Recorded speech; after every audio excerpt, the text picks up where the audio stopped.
Mais des situations difficiles produisent des hommes forts. Et je crois que je suis en train de parler aux hommes forts. Aux femmes fortes ce matin. Qui peuvent se lever et dire qui peuvent confesser comme Paul. Dans toutes ces choses-là, nous sommes plus que vainqueurs. Amen. Je suis vainqueur parce que je n'ai pas abandonné la foi. Je suis vainqueur parce que je vais courir jusqu'à la fin. Je suis vainqueur parce que je vais combattre les bons combats. Je suis vainqueur parce que j'impose des abstinences à cette chair.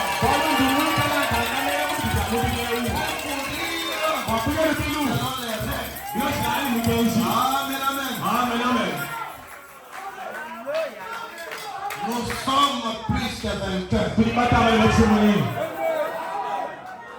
L'ombre de la mort n'est qu'un épouvantail.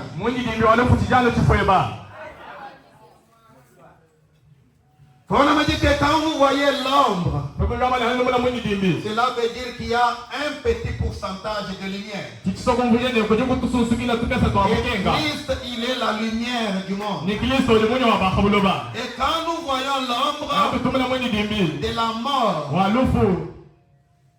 cela nous prouve que Christ, la lumière, est avec nous. Et parce qu'il est avec nous, alors l'ombre n'est qu'un épouvantail.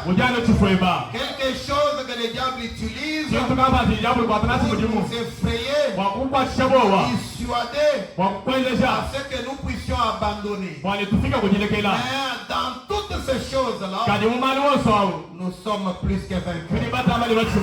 Amen, amen. Amen, amen. Merci Seigneur Dieu. Merci notre roi. Et maintenant nous allons entrer dans notre message. Notre message ce matin, ça va bien sûr s'étaler sur tous les passages que nous venions de lire ici. Mais nous allons plus nous focaliser sur 2 ou 3 points. Et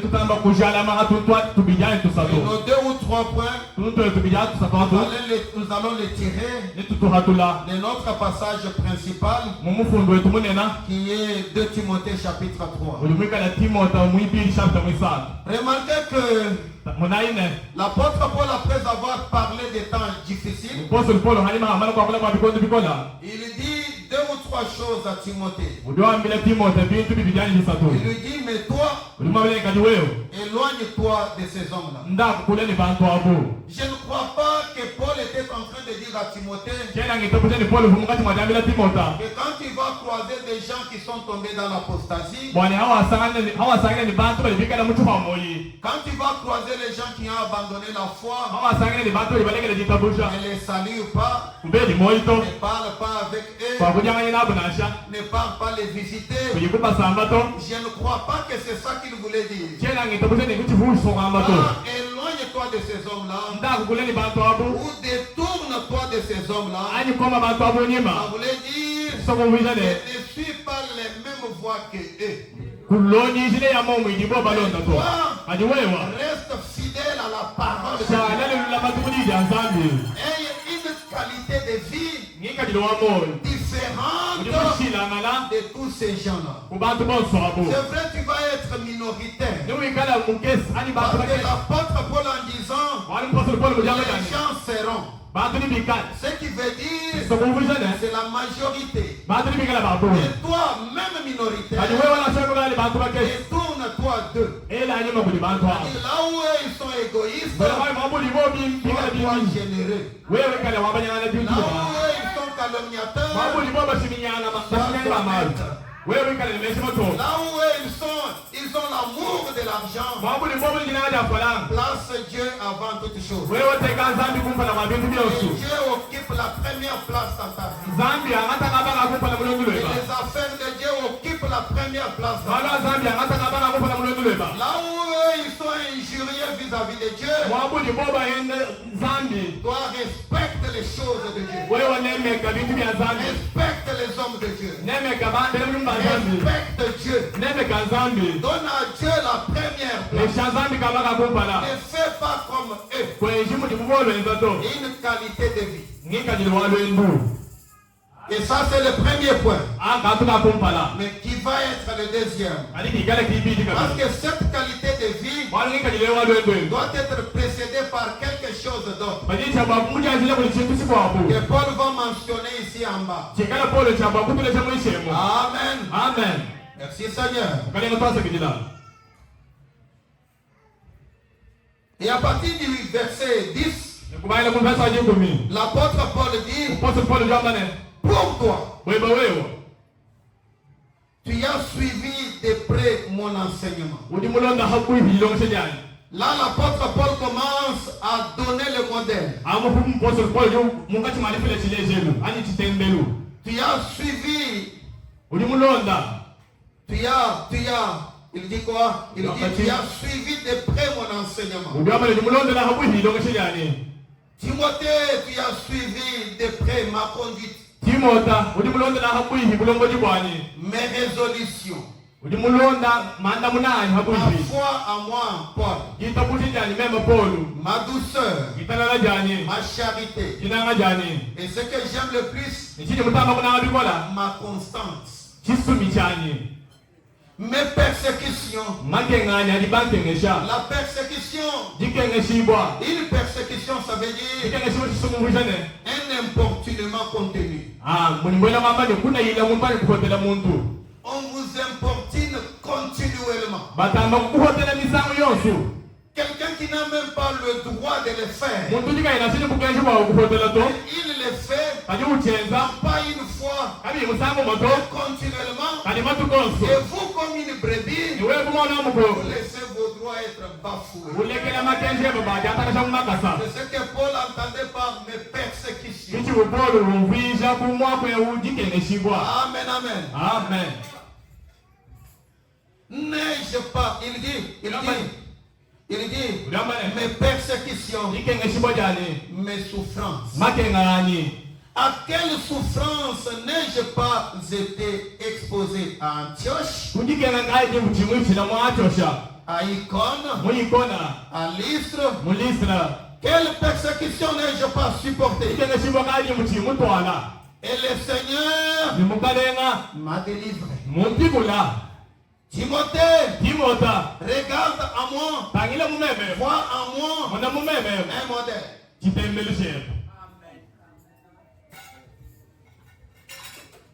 Si tu ne vois pas en moi un modèle,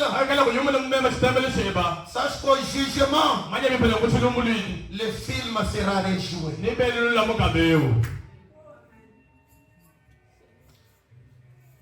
Mais ce qui m'intéresse le plus, ce n'est pas le modèle, parce que le modèle mis ensemble, avec ce que nous allons lire ici, ça va former un même point. Il dit: toi, demeure dans les choses que tu as apprises, reconnues certaines, sachant de qui tu les as apprises, de ton enfance. Par là, comprenez que Timothée avait plusieurs sources pour alimenter sa foi. La première source, c'était le modèle qu'il voyait en Paul. La deuxième, c'était ses propres parents. Ce qu'il avait appris depuis son enfance, l'apôtre Paul le dit dans le même livre au chapitre 1er. Il parle de la foi qui était dans sa grand-mère Loïs. Et aussi la même foi qui était dans sa mère Eunice. Donc Timothée, la foi chrétienne, il l'avait apprise dès son enfance. Et ces choses étaient certaines. Timothée n'avait pas le droit de s'en détourner. Parce que c'était comme le matériau éprouvé au fil du temps. Basé sur les saintes écritures. Amen. Amen. Et il continue, il dit, tu connais les saintes lettres que moi, Paul, je t'ai envoyé. Tu connais le message de l'heure. Peut-être que tu vas dire que ça c'est ancien.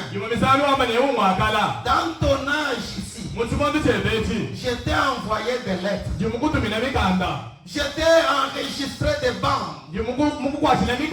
J'ai interprété des bandes sous forme de brochures. Et il y a des gens partout qui prêchent ce message. Les lettres que tu as reçues, toi Timothée.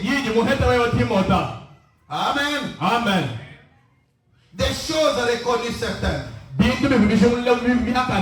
dit les saintes lettres qui peuvent te rendre sage à salut par la foi en Jésus-Christ. En d'autres termes, toutes ces choses mises ensemble peuvent alimenter ta foi et t'amener à tenir ferme contre les temps difficiles.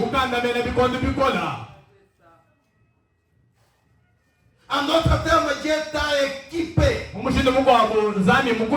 a mis à ta disposition tout ce dont tu as besoin pour reposer ta foi. Et il continue, il dit, toute écriture est inspirée de Dieu. Et c'est tout ça mis ensemble. On va faire le deuxième point. L'ainsi dit le Seigneur. Le repos de notre foi. Il dit toute écriture est inspirée de Dieu. Et utile pour enseigner, pour convaincre, pour corriger, pour instruire dans la justice, afin que l'homme de Dieu soit accompli et propre à toute bonne œuvre. J'avais dit que le premier point, la première chose que Paul recommande à Timothée, il le recommande de se détourner de ces hommes-là. De ne pas prendre ces gens-là pour modèle. De ne pas les laisser lui influencer. Mais de rester dans les voies de Dieu. Pourtant, pour rester dans les voies de Dieu, il faut d'abord en avoir l'instruction. Donc il faut lire les saintes écritures. Il faut se servir de modèles. Il faut interroger les temps anciens. Il faut se souvenir de ce que nos pères nous ont raconté.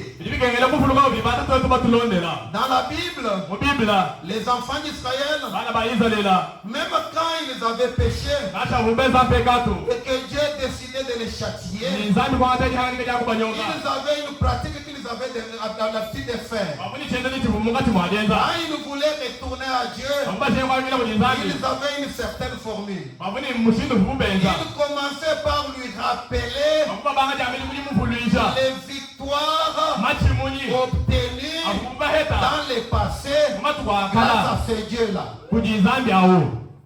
N'est-ce pas toi qui étais avec nos pères? N'est-ce pas toi qui sortis nos pères de l'Égypte? N'est-ce pas toi qui établis nos pères dans ces pays? N'est-ce pas toi dont les victoires nous ont été racontées par nos pères? N'est-ce pas toi qui les avais accordé des victoires sans l'épée, sans l'arc, sans quoi que ce soit? C'est par toi l'Éternel que nous renversons nos ennemis. C'est par guerre. Il faut lui rappeler. En se basant sur les saintes écritures. La Bible dit, ou les commentateurs disent, qu'ils le faisaient pour alimenter leur foi. Et ils avaient raison de le faire. Parce que quand vous parlez des temps difficiles, ce qui veut dire que les temps changent. Les circonstances changent. Mais qui change les temps? Qui change les circonstances? N'est-ce pas toi l'Éternel? Daniel avait dit, c'est celui qui change les temps et les circonstances. Dans d'autres versions, il dit, il change les temps, il est maître du temps, il change l'histoire. Il y a eu des temps difficiles, il y a eu des temps faciles. Dans mon cœur, c'est celui qui est le maître des temps. C'est ça qui fait de moi plus que vainqueur. Et les temps difficiles ne me font pas peur.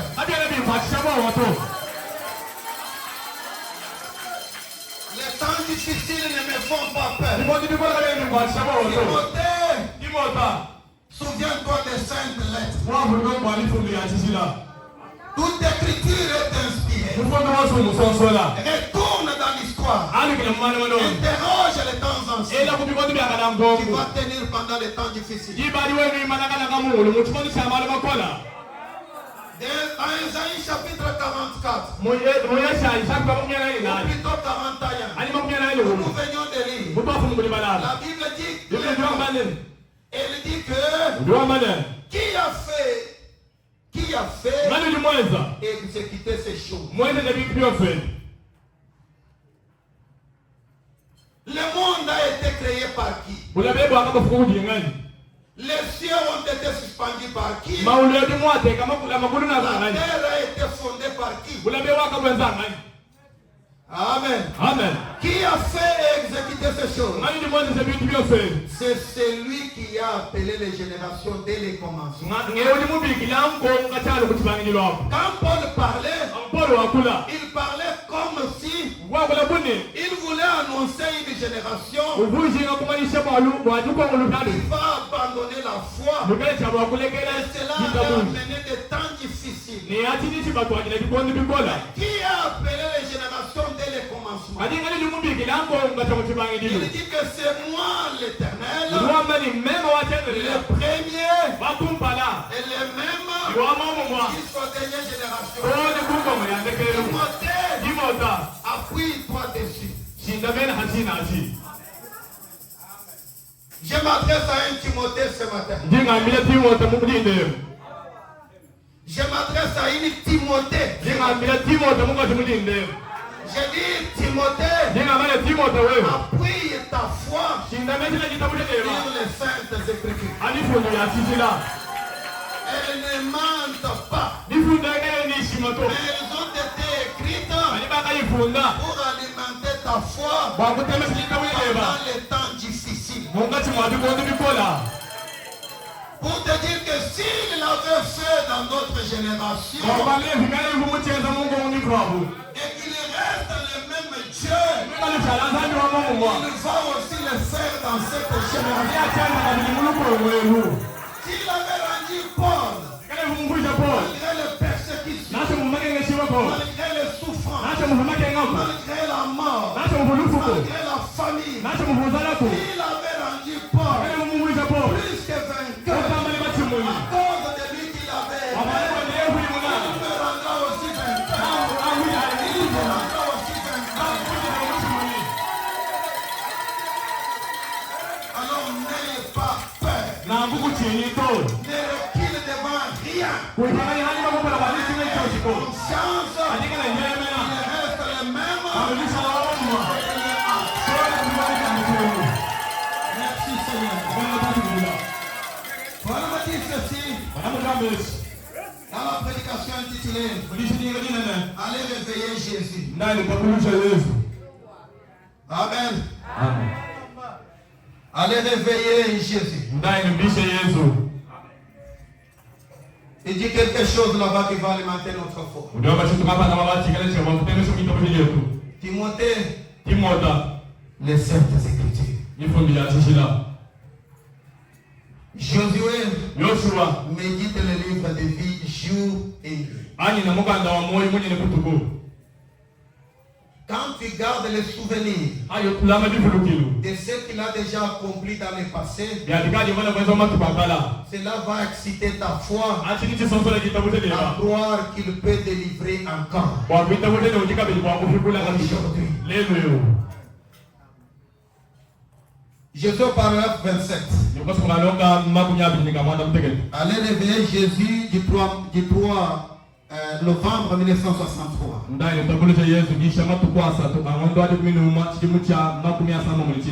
Frère m'a dit ceci. Mais il y a une chose chez Dieu. Il ne fait pas d'erreur. Et sa première décision est sa seule décision. Parce qu'il est infini.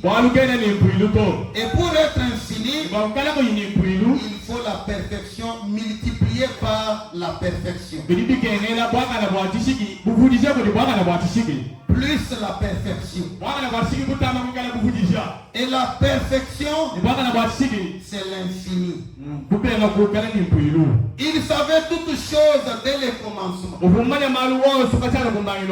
Il n'a jamais à revenir sur un mot. Si vous lisez qu'il avait fait telle chose dans le passé, croyez que si vous venez aussi sur la même base, il reste le même Dieu. On ne va pas dire dans ton cas c'est exceptionnel.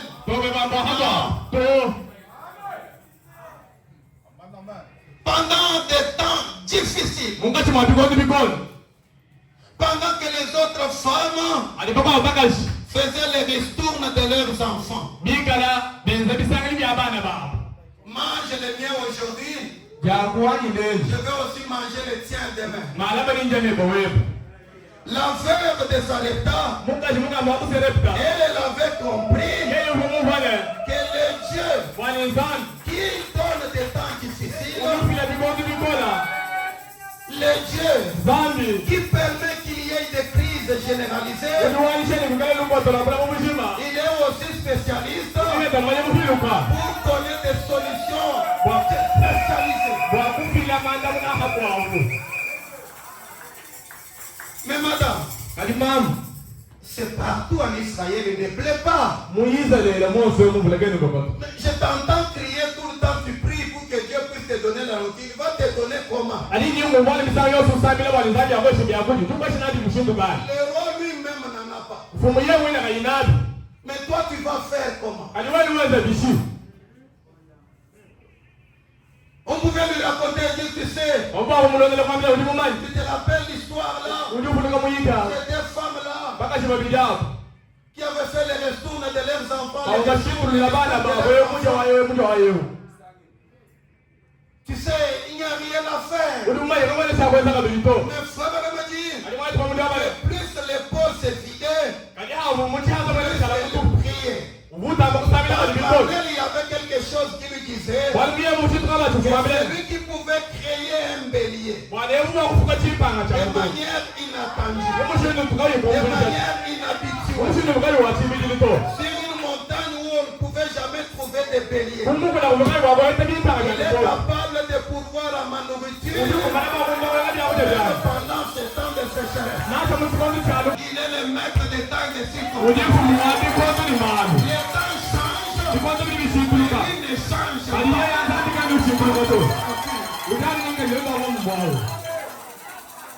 Il est celui qui nourrit toute chair. Et pendant un temps de crise, la femme là, parce qu'elle avait donné la première place à Dieu en recevant Élie. Je parle au veuve de Sarepta. Si Élie en ce temps de la foule, qui qui ont reçu Élie en ce temps. Amen, amen. Et votre peau ne se vide pas. Votre criche ne sèche pas. Il y a toujours de la farine. Il y a de l'huile. Et c'est là sur tous les plans. Spirituel, physique, financier, économique.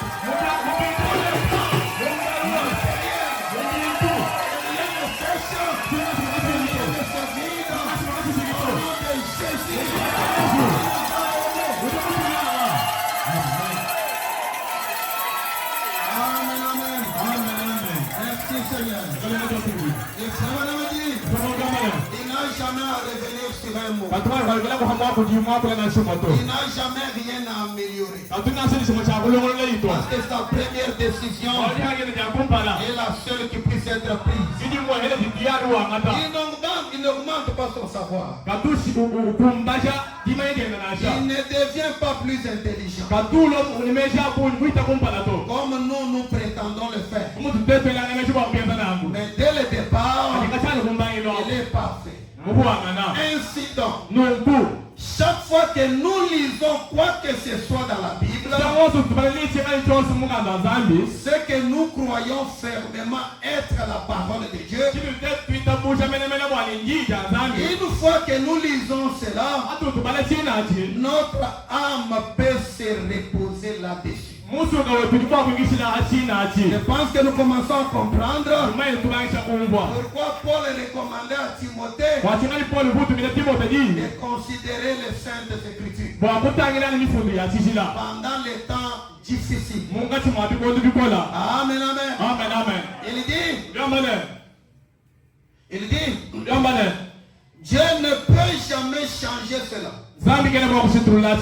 S'il lui arrivait de changer, là, il serait exactement comme moi. Vous voyez, il serait limité. Il commettrait plein d'erreurs.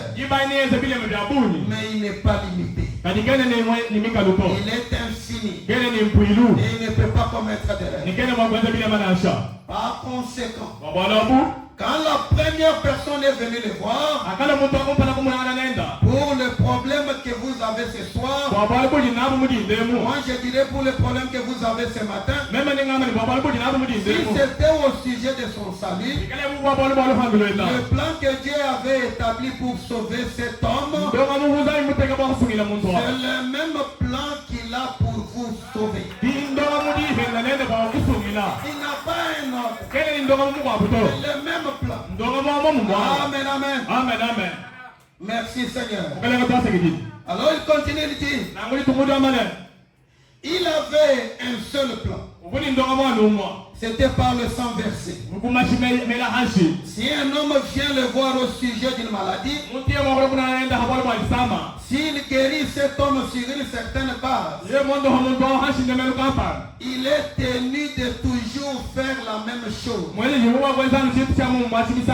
S'il traite un certain sujet d'une manière, une fois, et d'une autre manière, une autre fois,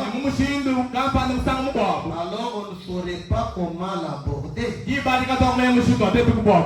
voyez-vous, il doit agir exactement de la même manière chaque fois. Maintenant écoutez, c'est ce qui fait que nous avons confiance en lui. La confiance que nous avons en lui, c'est parce que nous savons qu'il ne change pas. Il reste le même. Amen, amen. C'est ça qui fait que nous ayons confiance en lui. Timothée, les Saintes Écritures. Et c'est là pendant les temps difficiles. Il faut vraiment dire encore à un autre endroit. Je suis en train de parler du premier point, qui est le repos de la foi. Ce qui sert d'abri à notre foi pendant les temps difficiles. Comme je venais de le dire, j'avais dit qu'il y a 2 points. 2 choses que Paul avait recommandées à Timothée. La première, selon l'ordre des Écritures, que moi j'ai classé comme étant le deuxième. Le premier point, selon l'ordre des Écritures, éloigne-toi de ces gens. Et une autre qualité de vie différente de celle qu'ont ces gens. Et le deuxième point, médite les saintes écritures. Appuie ta foi sur les saintes écritures. Amen. Amen. Des choses. Et c'est sur le. Donc maintenant c'est le deuxième point là selon l'ordre des Écritures, qui est le premier point dans mon message. Et nous sommes en train de développer. Amen. Amen. C'est pourquoi nous allons lire dans le 3e Exode du 30 juin 1963.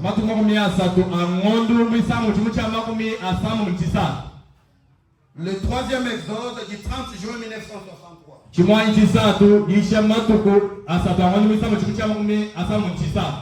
Prenons le paragraphe 203.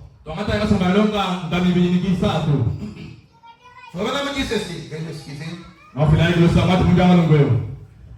La foi vient de ce qu'on entend.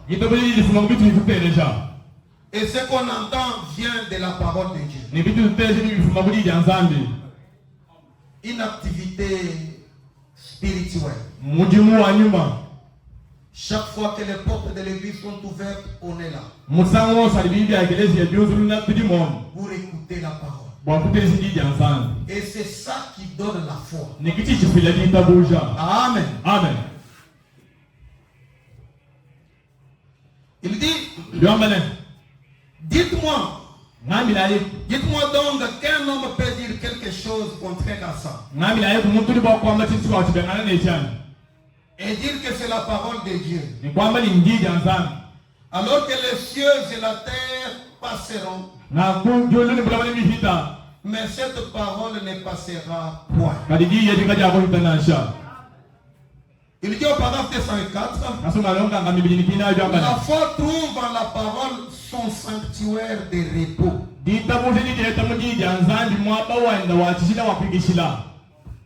Elle monte au sommet de ces rochers éternels. Jésus-Christ, la parole, se pose là et repose dessus. Que le vent hurle, que les tempêtes secouent, elle est à l'abri pour toujours. Elle repose là sur cette parole. Vous voulez garder la foi. La foi a son lieu de repos. La parole de Dieu. Amen. Amen. Il dit que c'est là-dessus que la foi chrétienne authentique repose. Le lieu de repos, c'est la parole. Car elle sait que Dieu prouve toujours qu'il est supérieur au-dessus de chacun de ses ennemis. Mon frère, ma soeur, le lieu de repos pour votre foi pendant les moments de détresse, pendant les temps de difficulté, c'est la parole de Dieu. Parce que votre foi sait que Dieu, il prouve toujours qu'il est supérieur sur chacun de ses ennemis. Souvenez-vous, il l'a déjà déclaré. Et je serai l'ennemi de tes ennemis, l'adversaire de tes adversaires. Les ennemis à toi, les adversaires à toi, ceux qui te créent querelle,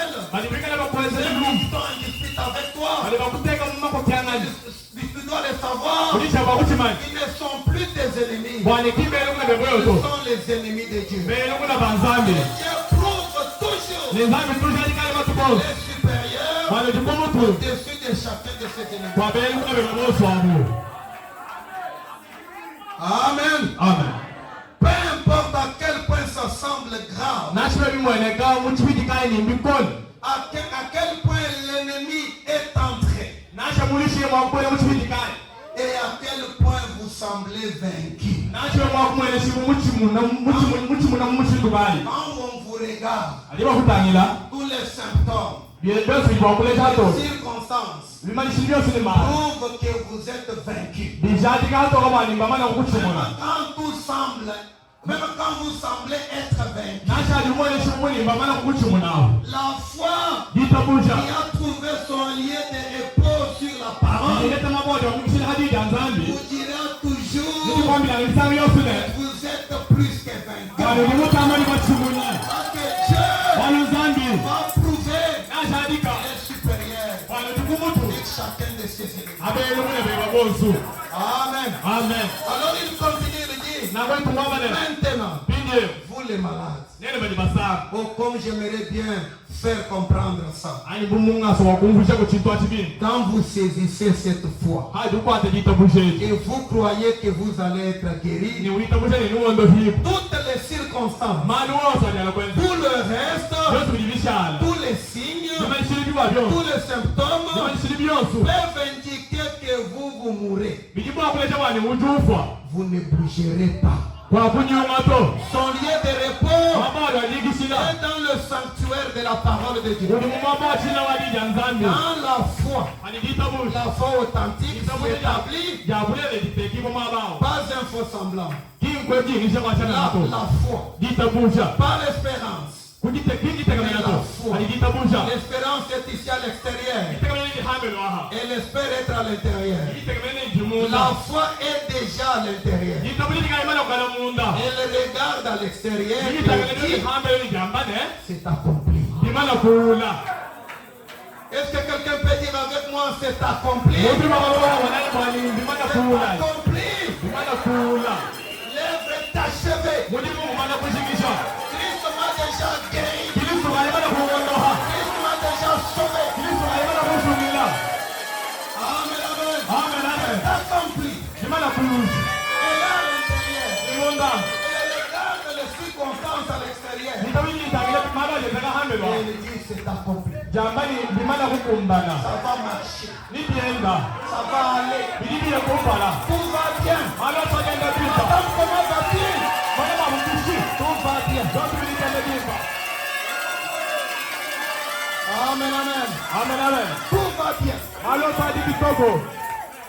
Elle est à l'intérieur. Elle regarde à l'extérieur. Et elle dit c'est accompli. Voilà la foi. C'est là où la foi occupe son lieu de repos. En effet, elle sait que Dieu ne permettra jamais à l'ennemi d'avoir le dessus sur lui. Notre Dieu, c'est un Dieu de gloire. Et il ne permet jamais. Et il ne permettra jamais que l'ennemi triomphe dans ta vie. Jamais. Parce que quand l'ennemi triomphe, on dirait qu'il est en train de triompher sur Dieu.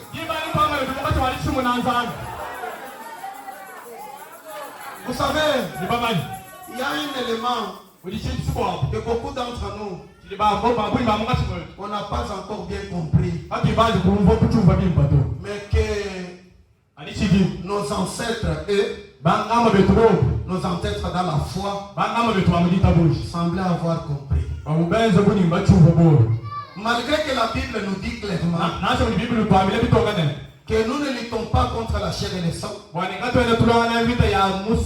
contre les esprits. J'ai toujours comme impression qu'on n'a pas bien compris ce qu'on veut nous faire passer comme message. Christ nous avait enseigné que quand vous allez prier, dites que ta volonté soit faite sur la terre comme au ciel. En d'autres termes, nous sommes le reflet de la volonté de Dieu sur la terre. Et chaque obstacle qui s'élève sur notre chemin ne combat pas nous. Il combat la volonté de Dieu. Il nous avait dit prier, dites que règne vienne.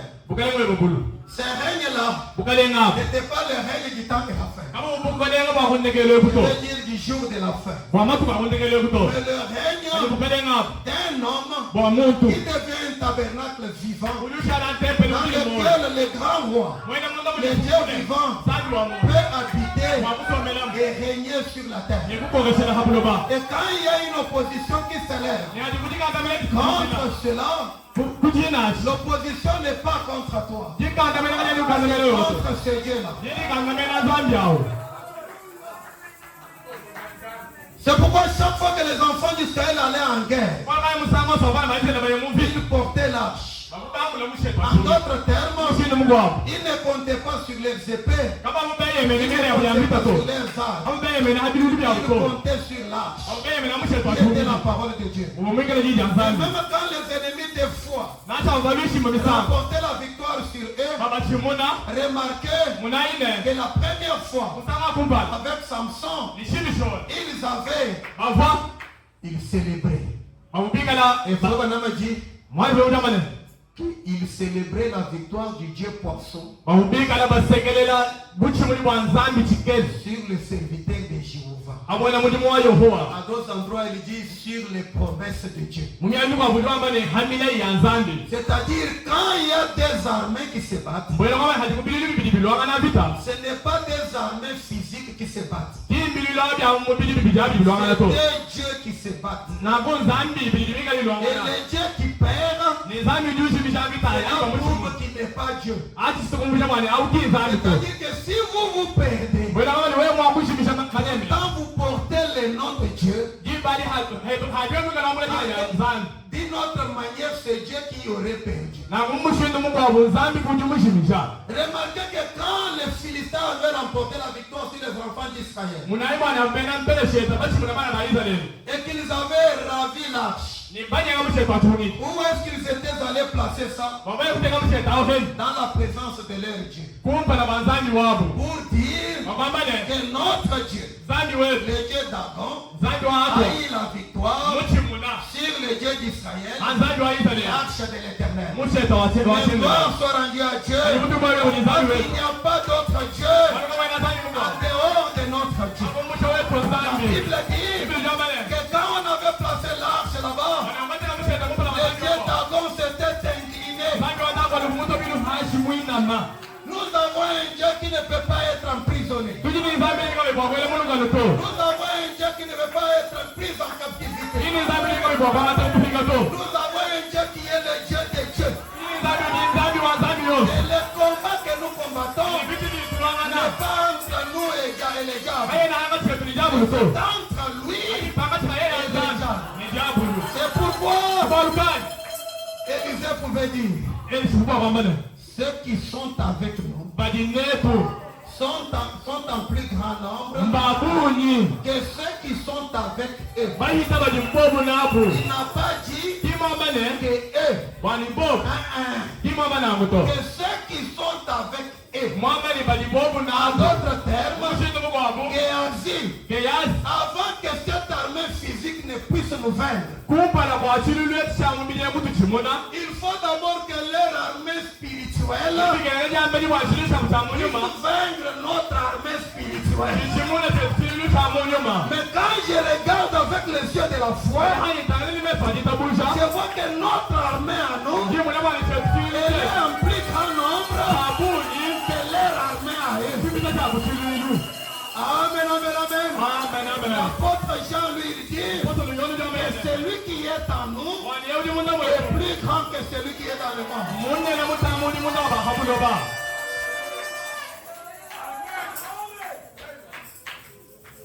Le combat n'est pas ton combat. Le combat n'est pas mon combat. Le combat, c'est entre Dieu et celui qui est dans le monde. Laissez-moi vous dire, il lui avait déjà donné un coup de pied. Il y avait aussi le clé du séjour de la mort.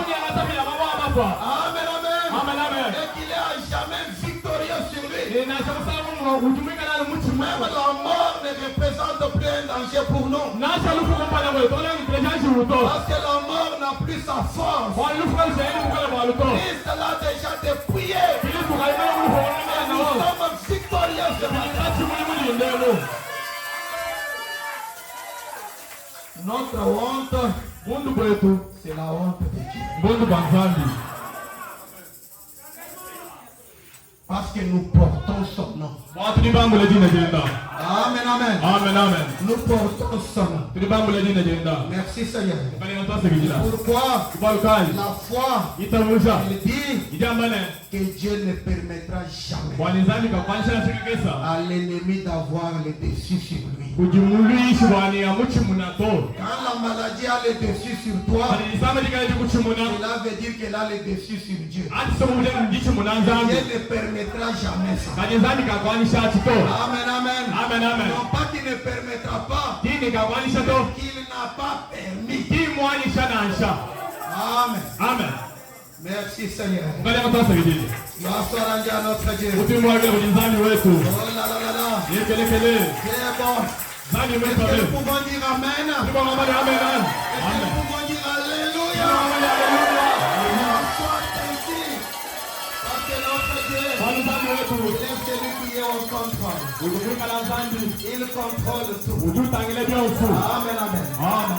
Maintenant, là nous étions en train de développer ce qui est le deuxième point de mon message. Timothée, les Saintes Écritures. Et quand on lit les Saintes Écritures, c'est en vue de quoi? C'est en vue de marcher fidèlement selon ce qui est écrit. C'est envie de s'en servir pour modèle. Et laissez-moi nous dire ce matin, être plus que vainqueur pendant les moments, pendant les temps difficiles, n'est pas un slogan, n'est pas une confession, n'est pas simplement une écriture, mais c'est une qualité de vie.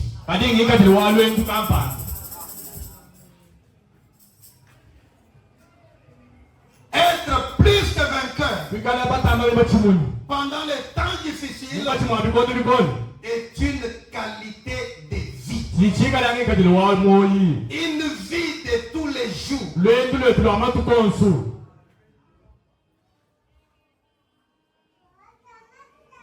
Plusieurs fois, nous montons des montagnes. Nous nous enfermons dans des chambres. Nous nous retirons. Nous prions. Nous chantons. Nous crions à Dieu. Nous faisons bien. Mais si l'objectif de tout cela n'est pas que Dieu nous accorde une bonne qualité de vie, nous perdons du temps.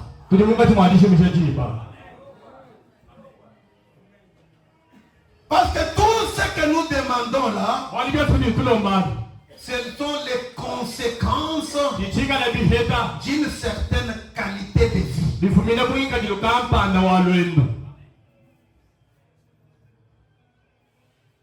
Avant que je lise Pabana pour clôturer, j'aimerais que nous puissions d'abord lire dans la Bible.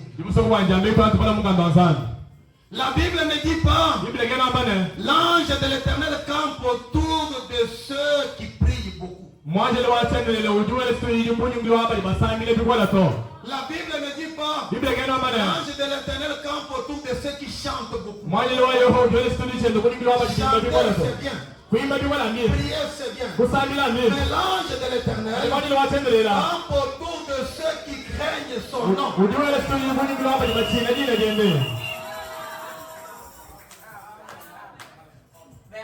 Quand Dieu avait appelé Josué, je suis dans Josué chapitre 3. Il dit, Josué, mon serviteur, je vais commencer à t'élever. Mais remarquez ce que Josué va faire. Quand Josué se lève, il dit au peuple, lèvons-nous, car l'Éternel va accomplir des prodiges. Mais remarquez ce qu'il dit. Sanctifiez le camp. Sanctifiez-vous.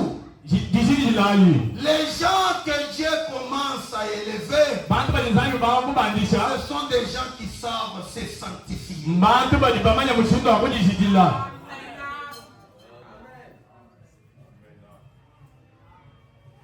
Psaume chapitre 128. Psaume chapitre 128.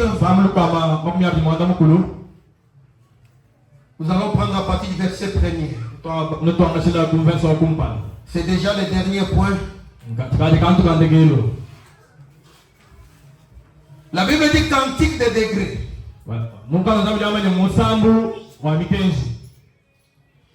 Heureux tout homme qui craint l'Éternel,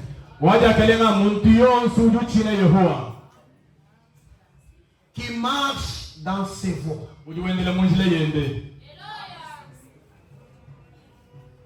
Tout homme qui sait se détourner des mauvaises voies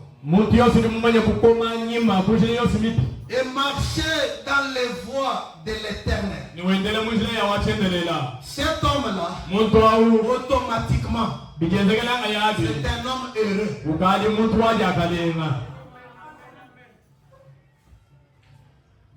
Il dit, tu jouis alors du travail de tes mains.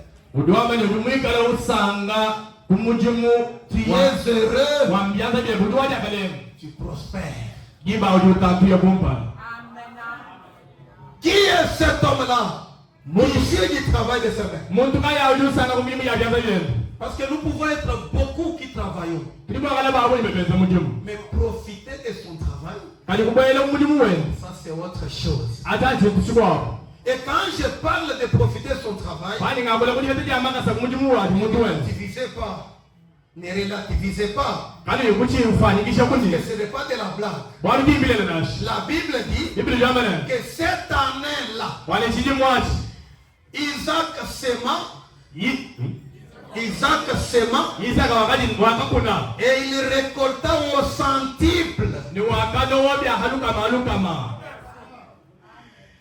En temps normal, quand vous semez, vous récoltez 10 kilos de maïs. Voilà, mais vous semez une année comme ça, vous récoltez 10 kilos fois 100. Il jouit du travail de ses mains. Le même sol, les mêmes semences. Amen, amen. Mais les gens peuvent se demander comment. Lui il s'en sort comment? Quoi? Heureux tout homme qui craint l'Éternel. Timothée, détourne-toi. Éloigne-toi. Continue avec la foi. Crains l'Éternel. Ça continue, ça dit, ta femme est comme une vigne féconde dans l'intérieur de ta maison. Point de stérilité. Pas même d'avortement. S'il y a une femme stérile ici ce soir, s'il y a un homme stérile ce matin, soyez féconds au nom de Dieu. Soyez féconds au nom du Seigneur Jésus-Christ.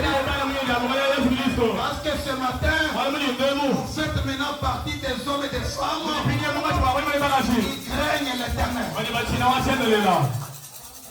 Amen. Amen. Il continue. Tes fils sont comme des plants d'olivier autour de ta table. Est-ce qu'on peut s'asseoir autour d'une table sans qu'il y ait du repas? C'est pour vous dire qu'il ne manquera jamais de la nourriture dans ta maison. Pour toi qui crains l'Éternel, il ne manque jamais de la nourriture dans sa maison. Il y aura toujours de quoi rassembler ses enfants comme des oliviers autour d'une table. Amen, amen. Je prononce cette bénédiction ce matin. Sous l'onction du ciel. Vous les recevez. Alors va arriver. Ce Dieu est là. Il est présent dans cet endroit. Il a promis d'être. Quand 2 ou 3 s'assemblent en son nom. Il est 3 ce matin. Il est ici. Et il peut considérer toute la confession de votre bouche et la réaliser pour vous.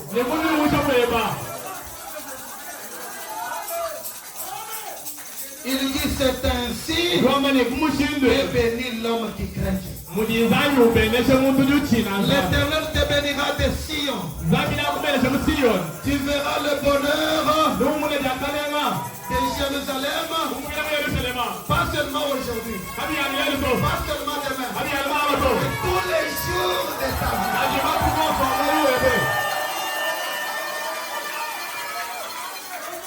Tous les jours de ta vie. Bonheur sur bonheur. Réussite en réussite. Choix en choix. Amen. Et en dernier lieu, tu verras les fils de tes fils. Pas de mort précoce.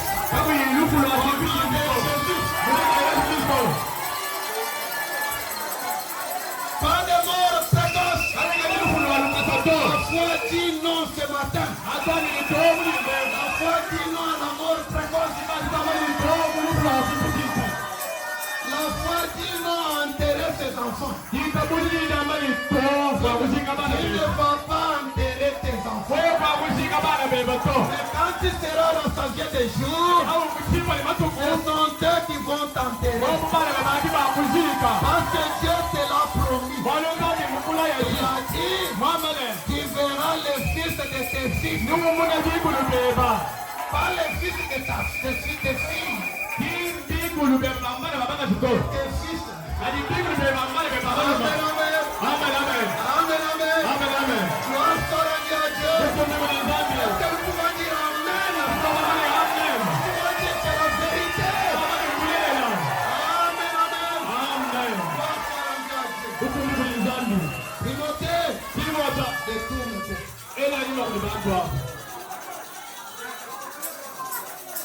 Et pour il y a des repos pour ta foi, les saintes écritures. Et ta foi ta vie à cela. Pour terminer, lisons Frère Branham. Amen. Gloire soit rendue à Dieu. Frère Branham dit ceci. Dans la prédication intitulée Apocalypse chapitre 3, 3e partie. Prêché le 8 janvier 1961. Apocalypse chapitre 3, et plutôt 4. Apocalypse chapitre 4, 3e partie. Prêché le 8 janvier 1961. Paragraphe 119. On dit ceci. Le prédicateur est appelé à prêcher le sien. Moi, quand je parle de prédicateur, je vois la commission d'aller faire de tous les disciples. qui avait été donné aux croyants. Amen, amen. Amen, amen. Vous pouvez prêcher par votre vie, par votre témoignage, par tout ce que vous faites.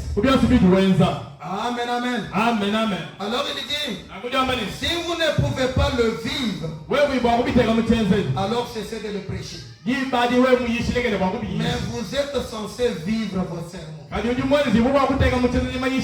Pourquoi sommes-nous censés vivre nos sermons, frère Branham? Il dit très bien. Il y avait ici des voix. Des voix. Mais oh, combien nous avons besoin à Jeffersonville des milliers de voix qui sont vécues. Qui sont vécues. On peut vivre. Donc les gens qui apportent les voix là, ils vivent les voix là. Amen. Amen. Il dit que le tonnerre de Dieu qui gronde dans la douceur et la sainteté, la pureté, les voix vécues, les prédications vécues, les sermons vécus. Ces sermons-là sont les tonnerres. Amen, amen. Amen. Sont les tonnerres de Dieu qui grondent dans la douceur et la sainteté. La pureté. Des vies exemptes de souillures. Qui marche sur la terre aujourd'hui sans tâche. Oui, messieurs. Des véritables chrétiens. Des véritables chrétiens. C'est un tonnerre contre l'ennemi. Un véritable chrétien est un tonnerre contre l'ennemi. Quand vous vivez une vie sans souillure, dans le camp de l'ennemi, c'est un tonnerre. Amen. Amen. Il dit, le diable peu lui importe combien vous savez crier.